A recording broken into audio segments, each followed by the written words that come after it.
AI isn't going to take our jobs because the human in the loop is very important. So AI can give you like different options, and then the human being in the loop has to choose what option to go with. People should rather be challenged to know how to use AI to their benefit. Hi there, welcome to another episode of the 0 to 1 podcast. My name is Dzifa, Mensah, Okpata, and I'm your host. Today, we speak with a friend of mine who is the head of marketing at MEST Africa with over a decade of experience across various industries, from agencies to nonprofits, education, startups, you name it. We talk all things marketing, education, and technology. Stay tuned. Welcome. Thank you, Dzifa. How are you, Ophe? I'm good. How are you? I'm fine. I'm good. What was your entry point into marketing? So I stumbled into marketing in a very weird way. I was working for a governmental institution, and I realized that they were doing like a lot of work behind the scenes, but they were getting a lot of negative PR. So that piqued my interest, and I wanted to do PR. Yes, so I did a master's in communication in 2015, and that started my journey through comms. Marketing came along the way. So how did you transition from comms into marketing? So I worked in an agency as a PR executive for almost 4 years. Was this before your master's? After my master's. Okay. Yes, so I managed different accounts. I worked on MTN, I worked on Yango, Stanbic, a number of clients, Talo. Then I transitioned from there into also a PR role, but at Ashesi University for the Education Collaborative. I worked there for a bit, and then I moved to MEST Africa, and that's when my marketing journey started. Interesting. Did you intentionally move into marketing? Like I said initially, it wasn't intentional. I had an interest in storytelling, and that's how it started. And marketing came along because I went into an industry where I had to I was involved in recruiting people into our programs, and with that comes conversions. So it's not just about storytelling. Okay, so your initial role at MEST wasn't a marketing role, it was a comms role. Yes. Got it. And then gradually you moved into marketing. Yes. Okay, I was trying to find the connection between like the comms and then marketing and how that transition happened. All right. What was one career move you made at the time that felt risky? A career move, I think starting an MBA. So 8 years into my career, I decided to upskill. And so I started an MBA at the Stellenbosch University, the Stellenbosch Business School in Cape Town. And then there was the opportunity to be the acting marketing lead at MEST Africa. It was daunting because the MBA was very, how should I call it, challenging. Yeah. And to manage that with also leading a team and leading campaigns and all of that was quite tough. But it built my resilience. So head of marketing in a tech education company. Yeah. What does your day-to-day look like? So a number of things. No day really is the same. Yeah. There are different things that happen at different times. But a typical day for me is like troubleshooting campaigns and and then sitting with management to see if the strategy or goals for another campaign like are fit for what we want to do. Then mostly that. But a typical day for me is like storytelling, working with different agencies on different products, different campaigns. Yeah. How is marketing in the education space different from the other industries that you have worked in? So education is not all about conversions. It's mostly about building trust, building credibility. You're also speaking to people's aspirations. And so it's quite different because it's not all about just the numbers, but it's also about like understanding the people, the psychology behind everything. So you can speak to them, speak to their needs so they can apply to our programs, as well as identify with our speak, like what we say. And what's the biggest challenge you're solving for your role right now? So AI is the new normal, and MEST has been in this space. And so to tell you a little bit about MEST Africa, we fund software entrepreneurs across Africa. And the biggest challenge now is positioning MEST for the future of AI. And it's quite interesting. What do you think about AI? Talking about AI, what do you think? How do you think it impacts marketing? I think there are a number of opportunities available to us because of AI. My work has improved tremendously. For example, setting up AI agents, setting up workflows, and cutting down inefficiencies, repetitive tasks. I love working with AI. Yeah. Is that AI is here to take our jobs, especially marketers, their jobs. What do you think about that? I remember there was a time in my MBA where we talked about this, and this was like a really big conversation. And we were like, do we want to continue disrupting? And when we say disrupting, not like disrupting in a negative sense, but disrupting and being impactful. AI isn't going to take our jobs because the human in the loop is very important. So AI can give you like different options, and then the human being in the loop has to choose what option to go with. So strategy is important, creativity is still important, as well as empathy and emotional intelligence. Yeah. That's interesting. I saw somewhere, I don't know whether it was on Twitter or LinkedIn, about a guy who had fired like the marketing people, comms, all of those people, and then replaced them with AI.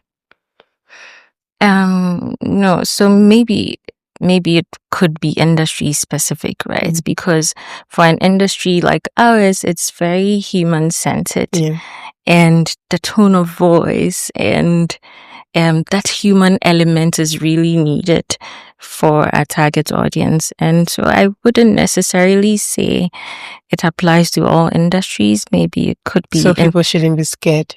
I don't think AI so. is going to take their jobs. I think people should rather be challenged to know how to use AI to their benefit. What skills did you have to develop as you moved into more senior roles? I already mentioned emotional intelligence. That has been very key. People management. They tell you a lot of things and a lot of theoretical things, but then the hardest thing is managing people, because not all people are the same, and people do not think the same way.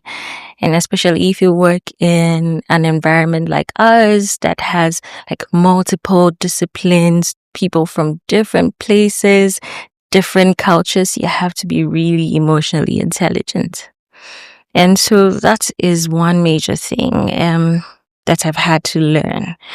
Another thing has had to be just not thinking about marketing as a straitjacket kind of thing, but thinking about like organization-wide like strategy.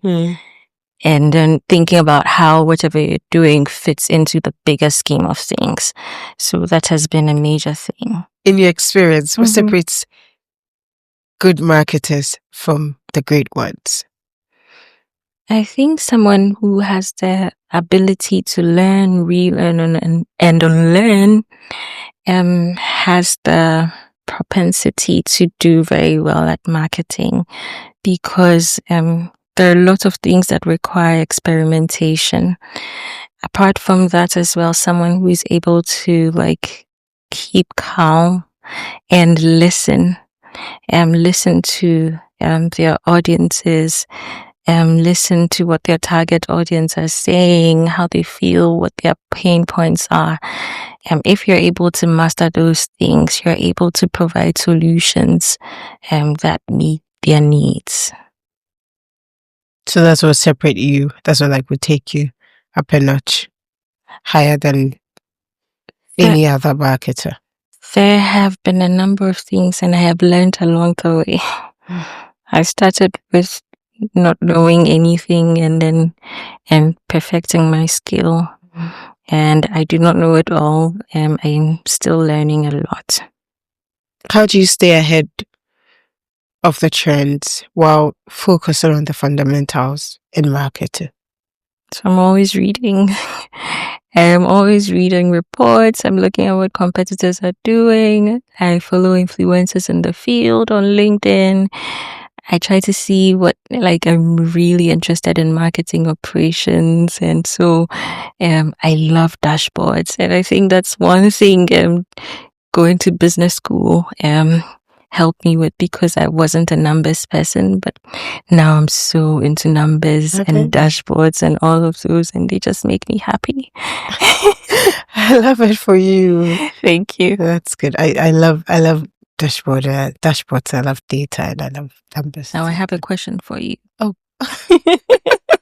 All right. So how different would you say conversion optimization is for you compared to what we do in marketing? I think it can be similar. It just depends on who you're working with. So depending on the organization, you're either working with the product guys or the UX guys or the tech team or the marketing team. So it depends on how your organization places experimentation. You're like, so if they place it among the tech people, then you really are doing like more like helping them with either like feature building, experimentation or stuff like that. But then you go with marketing, it means that you're already helping. I mean, they've already built what they need to build already, and you're helping them improve whatever existing pipeline that they have. Yeah, so it can be the same thing. It just depends on where you are stationed in the company, how your organization views experimentation in general and like conversion optimization, and where they want you to actually be to optimize stuff. So yeah, so that pretty much sums up some of what I do, because I would work with a conversion optimization specialist. I would work with someone who is into like SEO. I would work with like a brand person, so like a creative person who would manage like animations, illustrations, and all of that. And so yeah, across different campaigns, I'm working with a team of people, and they may not necessarily be in-house. Some of them may be consultants that we bring on board to do different things, depending on the needs of a campaign. What excites you the most about where marketing is headed? You have embraced AI. You think it's great and it's here to help us in everything. What excites you about where like marketing is headed? Considering that, you know, for most of the things, AI is going to help us do them. Right. Yeah. I was saying not too long ago that like I'm really interested in marketing operations and the bigger picture. And I'm keen on seeing where this is going and how the different tools that are coming up. So I'm going to use an example. We used to run campaigns a certain way. But this time around, we are using like lead gen tools, and we are improving our AI stack, like our tech stack, and all of that. And I'm keen to see where that is leading, because currently we are using AI for like insights, for listening. We use the Meltwater tool, and AI is infused into every aspect of what we do, and that's quite interesting. And so I'd like to see how far that takes us. What's the best investment you've made in your professional development? I would say upskilling. Okay. So upskilling, I have 2 master's degrees. Someone was like, "You're stacking them up," and I was like, "Well, yeah." Yeah, because my master's in communication opened me to the world of storytelling and impactful storytelling. And so my niche is in the nonprofit space. And that's why I did the MBA, so I could look at the bigger picture. And the MBA is specialized in managing international organizations. And so when we say international organizations, not like businesses, more like NGOs, nonprofits, and all of that. Apart from that, I started my career with the notion of mastery and apprenticeship, knowing that before you get to a place of mastery, you have to go through the process of learning. And I have been very fortunate to have some very good bosses in the past and currently as well who have been interested in my growth. And so, yes, the notion, knowing that there's a process to everything and there's a time to learn and there's a time for mastery. You know, when I started working in the agency, I had imposter syndrome because I was fresh out of school and you know the things you know, but you haven't actually practiced them. And I was always questioning myself. I've gotten to a place where I can smell and I can look at things and just go like, I think we should do it this way or that way or that way. If we go this way, this may happen, or can we try this? And it's because of the whole process of learning. And so I think learning has been my greatest investment. Love it. And I love that you're more confident in your brilliance now. Yeah. Like, if I say what I say, then it's going to be that. Yeah. It's a good At the place same to be. time, knowing also that there's a spectrum and it's ongoing. Yeah, definitely. There's always like higher heights to climb. But Yeah. once you're on top of the mountain, you're on top of the mountain. Even if there's another one bigger in front of you, it doesn't matter. You're standing on top of one mountain. You climb the other one. So Yeah. how do you measure your own success as a marketing leader? So the people I work with really matter to me, and to see that they're growing as well. And so, for example, this year, a major goal for me is to ensure that we are taking like courses from the Chartered Institute of Marketing.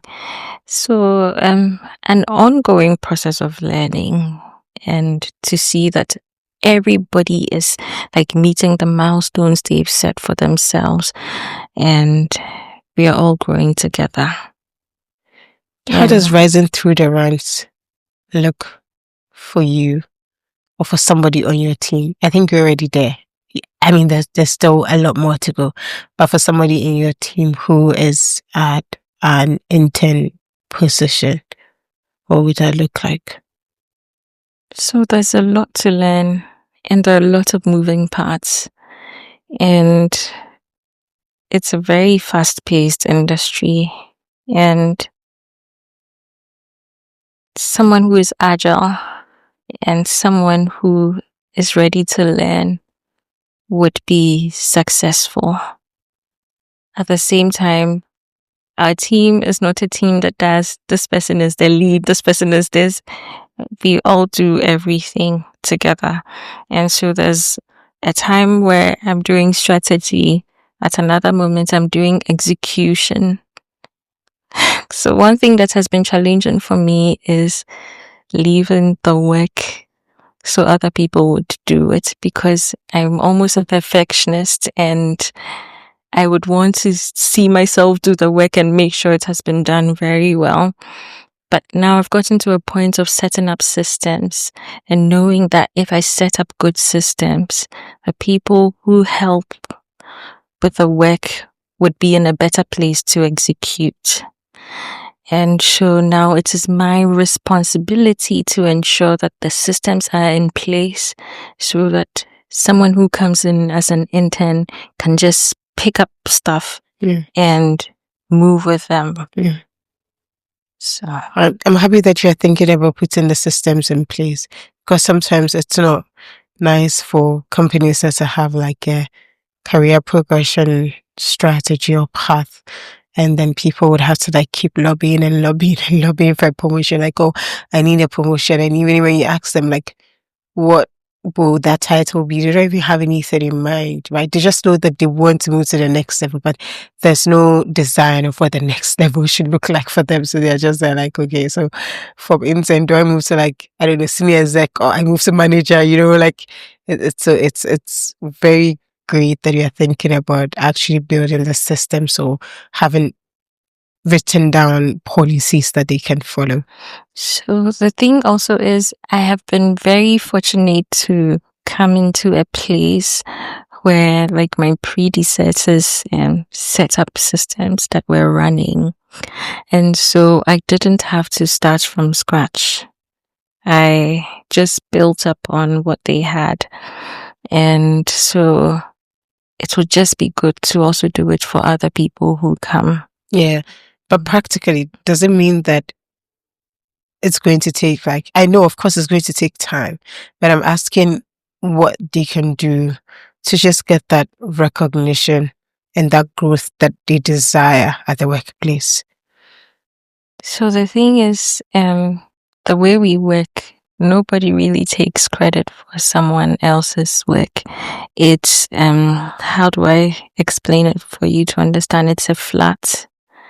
Like I said, you don't walk into our organization and you see someone putting themselves as the boss, or it's a very open environment. But then even if you do not say you're the boss, you're the boss. And you're getting money to reflect like the boss position that you hold. Well, yes. At the same time, I have grown through my role. I have been at MEST Africa for almost 4 years, and I have grown over time. So I came in as a manager, and after about 1.5 years or almost 2 years, I moved up into the acting marketing lead, and now I'm leading the team. What did you do to move up?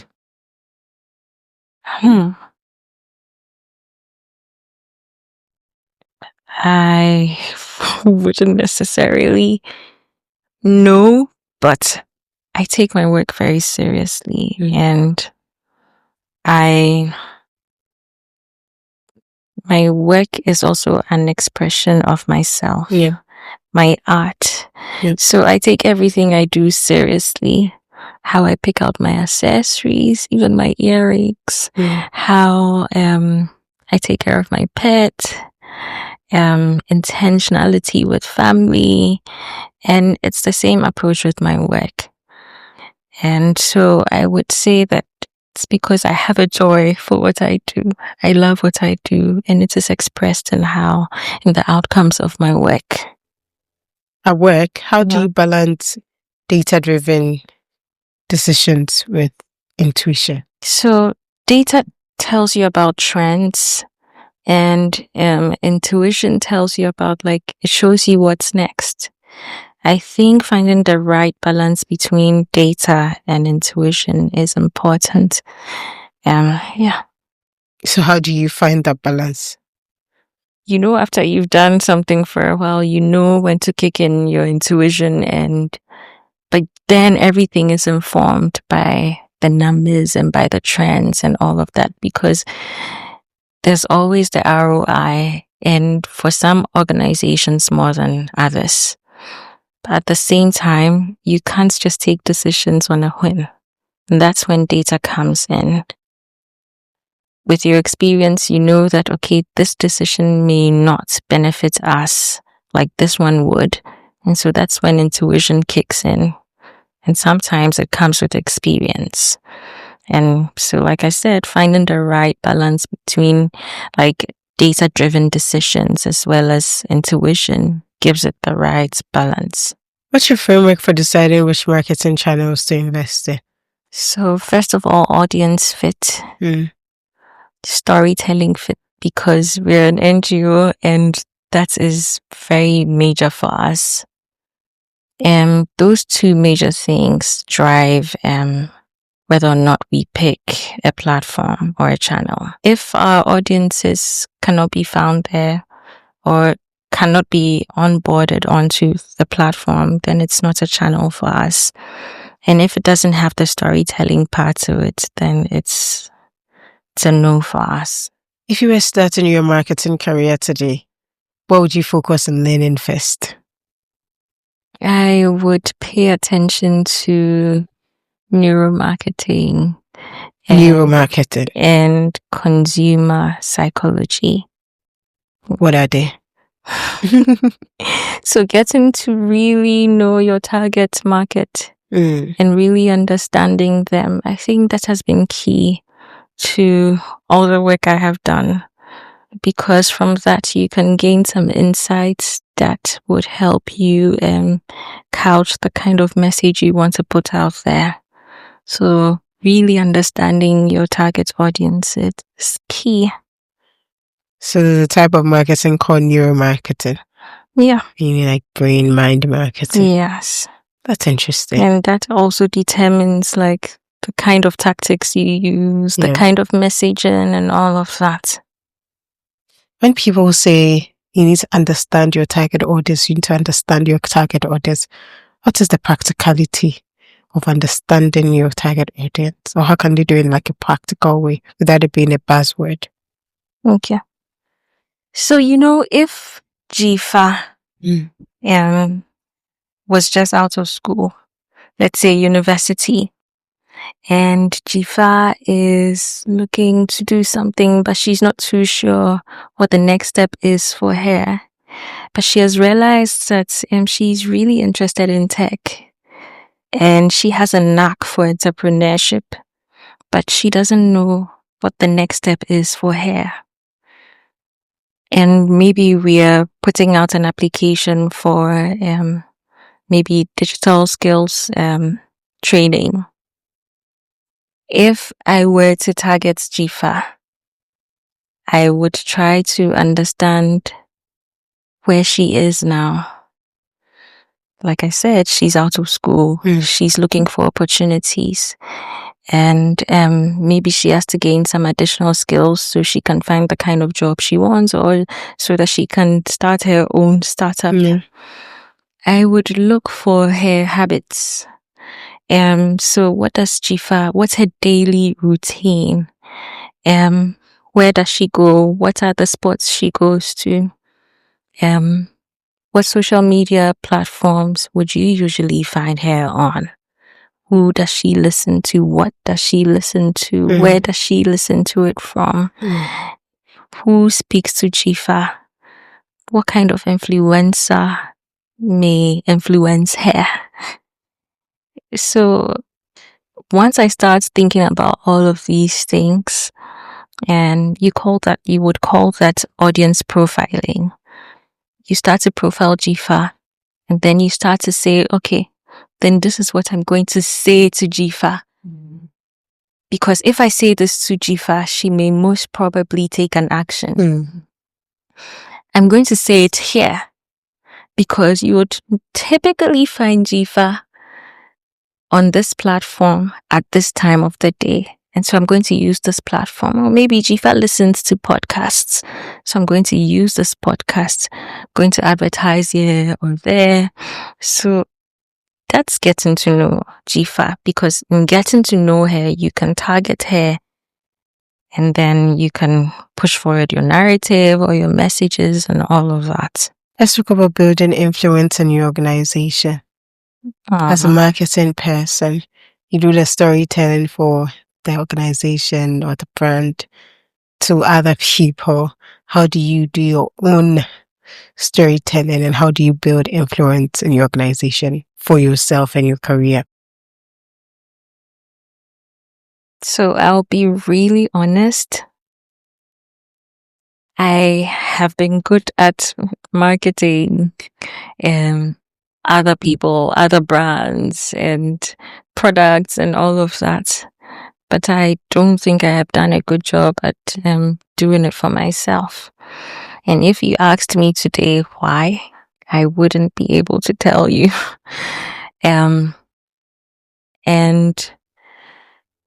I don't think I set out to build that kind of influence for myself in my organization.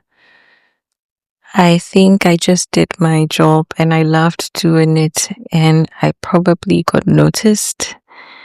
But I didn't set out to market myself or put myself out there for visibility.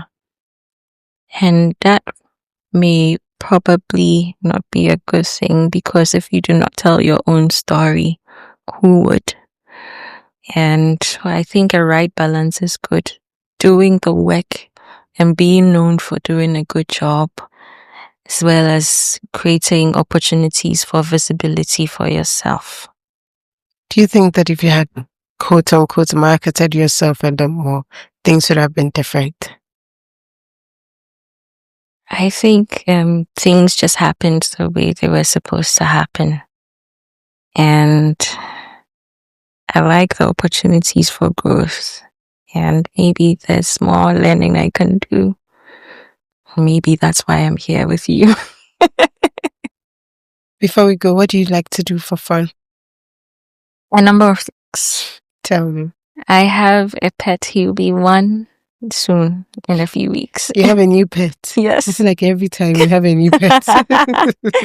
So his name is Echo. He's an echo to my past pets who have died. So my dog died at 13, and it took a while for me to get another dog. He's a multi-poo and he's so cute. And so taking care of my pet and spending time with my family, because I know that my parents are getting old and time is limited, and so I spend a lot of time with them when I have the chance. Like, I have some kind of intentionality to spending time with them. And then gardening. Gardening is my zen. It's my go-to place. I love plants, and so that's also another thing. Recently, I started Pilates with some of my work colleagues, and that's also fun. It's fun to just close from work and go and de-stress and exercise, and so these are the things that I do when I'm not working. Do you enjoy marketing now that you stumbled into it? I love marketing. I love what I do. And you know how people get tired, and you see people and they're tired all the time, and I look forward to going to work.